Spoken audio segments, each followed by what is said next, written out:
Question को आप feel कर पाए हो। देखो ये आपको देखने में अजीब लग रहा है, पर जैसे ही मैंने ये रखा ना, अब आपको क्लियर हो रहा है कि D E parallel to AC। इसको भी ना ध्यान से देखने के लिए, सिर्फ फोकस में इसको रखने के लिए ध्यान से देखो, बाकी सब कुछ भूल जाओ, सिर्फ इस की ट्रायंगल पर ध्यान।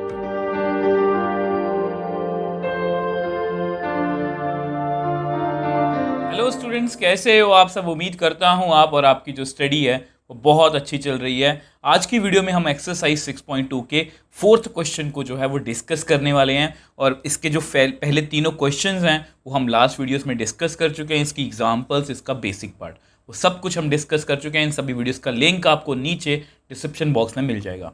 देखो क्वेश्चन को पढ़ते हैं। In figure D E is parallel to A C, D F is parallel to A E, prove that B F by F E, B E by E C.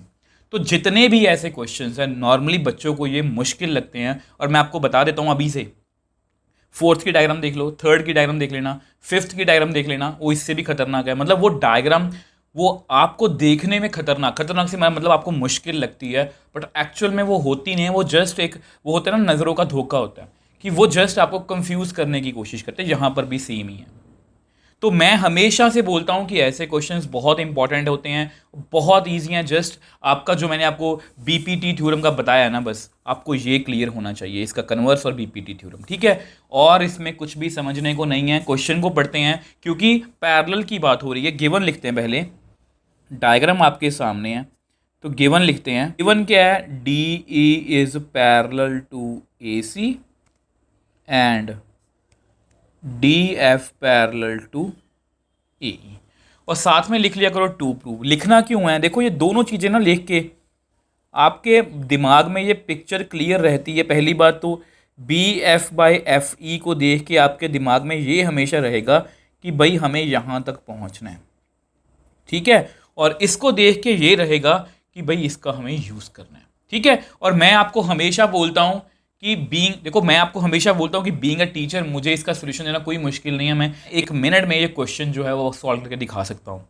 But मुझे आपको हमेशा आपके वे में समझाने का मेरा मोटिव यही होता है कि मैं आपको आपके अपने वे से समझाऊँ कि आपका थॉट प्रोसेस क्या होगा, आप क्वेश्चन को फील कर पाओ। मैं हमेशा बोलता हूँ।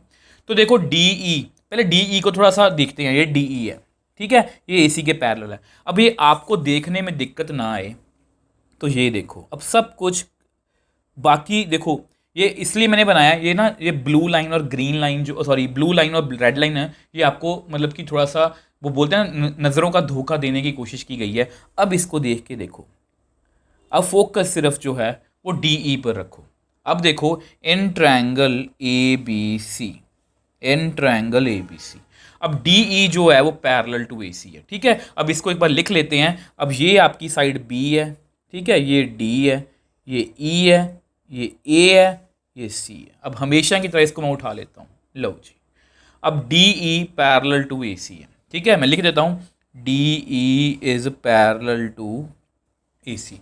मेरा हमेशा से मोटिव रहता है कि आप क्वेश्चन को देख पाओ। तो पढ़ना इसको B E by E C is equal to, क्योंकि B D by B D by D A, ये मैंने कैसे लिखा है? बाय बीपीटी थ्योरम या थेल्स थ्योरम। उसमें हमने यही सीखा है कि अगर दो साइड्स एक तीसरी साइड मतलब कि एक साइड जो है वो तीसरी साइड के पैरेलल है तो वो बराबर रेशो में डिवाइड। आपके सामने है, क्वेश्चन को आप फील कर पाए हो। देखो ये आपको देखने में अजीब लग रहा है, बट जैसे ही मैंने ये रखा ना, अब आपको क्लियर हो रहा है कि D E parallel to A C है। क्लियर हुआ या नहीं? आप खुद बोलोगे, आप कमेंट्स में नीचे प्लीज़ बताना कि यस सर हमें क्लियर हुआ, ठीक है। अब ये हो गया। अब इसके बाद और क्या हमें दिया है? डी एफ बाई ए ई। इसको भी ना ध्यान से देखने के लिए, सिर्फ फोकस में इसको रखने के लिए ध्यान से देखो, बाकी सब कुछ भूल जाओ, सिर्फ इस की ट्रायंगल पर ध्यान दो। एन ट्रायंगल, ये कौन सी है? ए बी ई।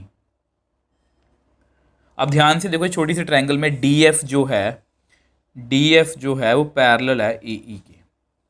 और फिर से मैं यही कहूँगा, इसके नेम दे दो, बी, ये डी, ये एफ, ये ए, ये ई। लो जी, इसको हम ऐसे रख लेते हैं क्योंकि इसको हम ऐसे कंफर्टेबल है। अब डी एफ जो है पैरेलल टू ए ई है। अब देखो B F by F E is equal to B D by D E. अब खुद बताना ये कैसे लिखा है हमने, बाय बी पी टी या थेल्स थ्योरम। आपको किसी पॉइंट पे ऐसा नहीं लगेगा कि सर हमें क्वेश्चन समझ ही नहीं आ रहा। अगर तो आप घर से सोच के आओ कि मुझे करना ही नहीं है इसको, फिर तो अलग बात है। बट अगर आप थोड़ा सा भी मन से आए हो ना, तो बाकी मन मैं आपका बना दूंगा क्वेश्चन को समझने के लिए। मैंने आपको पूरा फील करवाया है। देखो, ध्यान से देखो, बस इसको मैंने रोटेट कर लिया, और रोटेट जस्ट इसलिए किया ताकि इसको आप देख पाओ, क्योंकि हम नॉर्मली थ्योरम्स में भी ट्रायंगल को ऐसे ही देखते हैं। अब इसको आप नंबर 2 दे दो। अब क्लियरली फ्रॉम 1 and 2,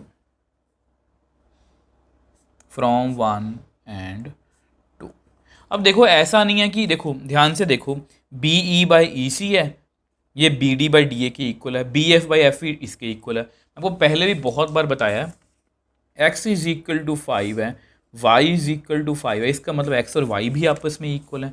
तो इसका मतलब क्या हुआ कि B F by F E ये इसके इक्वल है, और ये किसके इक्वल है, ये इसके बी ई बाय ई सी। तो इस तरह से हमने इस क्वेश्चन को जो है वो बहुत ईजिली सॉल्व कर लिया। आप मेरे को खुद बताना कि आपको ये समझ आया या नहीं। आप खुद बताओगे कि यस सर हमें ये क्वेश्चन समझ भी आया, फील भी हुआ। देखो ये ट्रायंगल कभी भी डायग्राम पर मत जाना, जो डायग्राम उन्होंने बनाई है वो जानबूझ के आपको कंफ्यूज करते हैं। नेक्स्ट क्वेश्चन में आपको और भी कंफ्यूज करेंगे।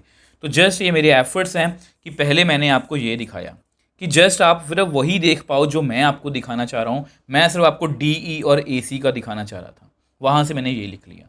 उसके बाद मैं जस्ट आपको सिर्फ यही दिखाना चाहता था कि D F parallel to A ई है, उससे हमने ये लिख लिया। फ्रॉम 1 and 2 हमने इन दोनों को आपस में इक्वल कर दिया, और यही हमें प्रूव करना था। आई होप ये क्वेश्चन आपको अच्छे से समझ में आया। अगर आपको फिर भी कोई डाउट, आप मुझे नीचे कमेंट बॉक्स में लिख सकते हो, मुझे इंस्टाग्राम या टेलीग्राम पर मैसेज भेज सकते हो। मैं हमेशा आपका रिप्लाई करने की कोशिश करता हूँ।